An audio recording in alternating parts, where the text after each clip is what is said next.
Welcome everyone. Navigating the financial landscape of indie game development can often feel like a boss battle. Crucial to this quest is understanding budgeting and financing, a key player in the game development process.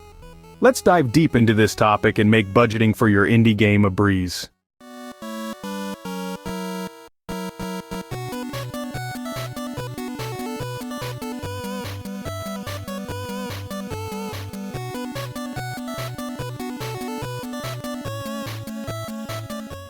The first step on your indie game development journey is estimating your initial costs. This might seem like an uphill task, but don't worry, we'll break it down together. First up, you'll need to consider the cost of software licenses and tools. This includes your game engine, three-dimensional modeling tools, and texture packs. Some of these might be free, but others may require a one-time purchase or a monthly subscription. It's crucial to factor these into your budget. Next, take a look at your hardware. Does your computer have enough horsepower to run the software you need? If not, you might need to budget for some upgrades. This could mean more powerful processing units, graphic cards, or additional memory. Then, you have the asset store purchases. These are pre-made items like three-dimensional models, animations, textures, and visual effects that can save you a lot of time. But they can also add up, so make sure you're keeping track. Don't forget about the sound. The music and sound effects in your game can make or break the player's experience. You might want to hire a composer or purchase rights to use existing tracks. Lastly, consider your marketing and PR budget. This is often overlooked in the early stages of development, but it's just as important as the other costs. After all, you need people to know about your game for it to be successful. Now, with all these elements in mind, create a spreadsheet and start estimating. It might seem overwhelming at first, but remember, this is a crucial step in your journey. Also, it's always a good idea to include a buffer of around 20% for unexpected expenses. Things rarely go exactly as planned, and it's better to be prepared. Remember, it's always better to overestimate and have a buffer for any unexpected expenses. With a solid estimate of your initial costs, you're now one step closer to bringing your indie game to life. Now that you've got your cost estimates, let's explore your funding options. Your journey as an indie game developer is unique, and so will be your approach to funding. There's no one-size-fits-all here, but let's chat about some of the most common options.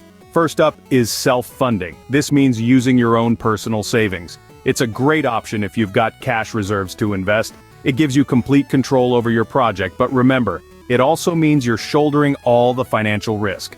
Next, we have crowdfunding. Platforms like Kickstarter and Indiegogo allow you to raise funds directly from fans. You pitch your game idea, and if people like it, they pledge money to help you make it.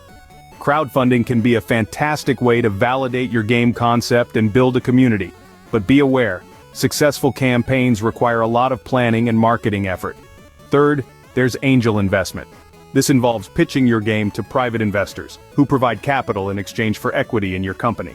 Securing angel investment can provide a substantial amount of funding, but it also means sharing ownership and potentially profits.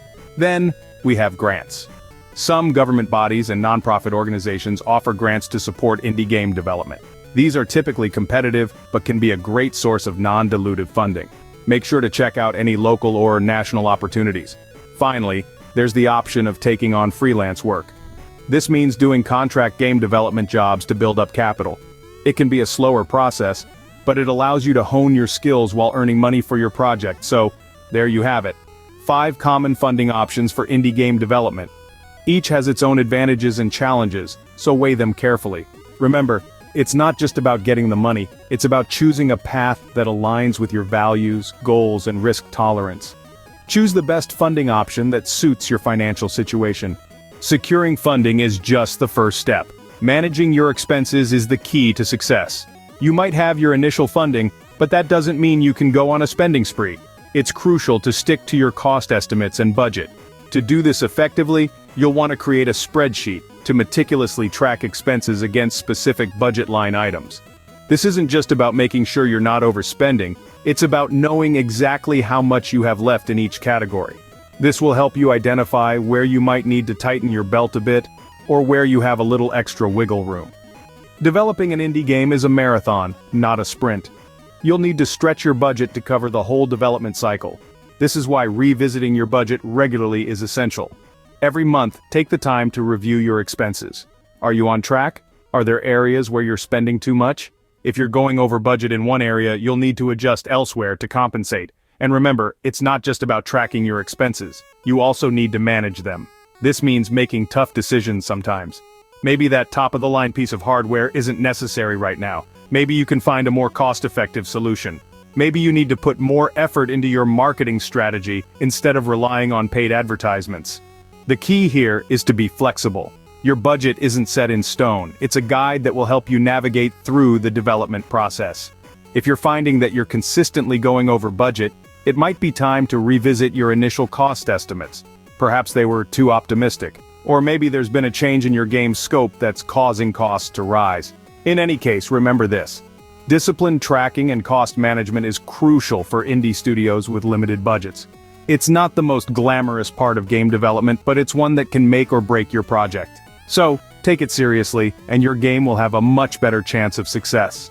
Let's bring some perspective with some real-world indie budgets. You've done your cost estimates, secured your funding, and you're managing your expenses. Now let's see how this all plays out in the indie gaming world. Research indicates the average out-of-pocket cost to build an indie game is between $30,000 and $60,000. This figure covers the full development cycle for a small-scale digital game. We're talking about a 2 to 3 person team here, working for 6 to 12 months. But remember, every game, every team, and every budget is unique. So let's take a look at a couple of examples. We'll start with Stardew Valley. This wildly successful indie game was a labor of love for its sole developer, Eric Barone. He spent 4 years meticulously crafting this charming farm life simulator. The cost? Over $60,000. Yes, you heard that right. One developer, 4 years, $60,000. Now let's turn our attention to Shovel Knight. This retro-inspired platformer developed by Yacht Club Games had a budget of over $300,000. With a 5-person team working for 3 years, Shovel Knight has become a staple in the indie gaming scene. It's important to note that these examples are not the rule, but the exception. Many indie games are developed with much smaller budgets, but these examples give us a glimpse into the kind of financial commitment that can go into indie game development. So, what can we take away from this? Every game is unique, and so is its budget. The cost can vary greatly depending on the scope, the team size, and the development time. Budgeting for your indie game isn't just about crunching numbers.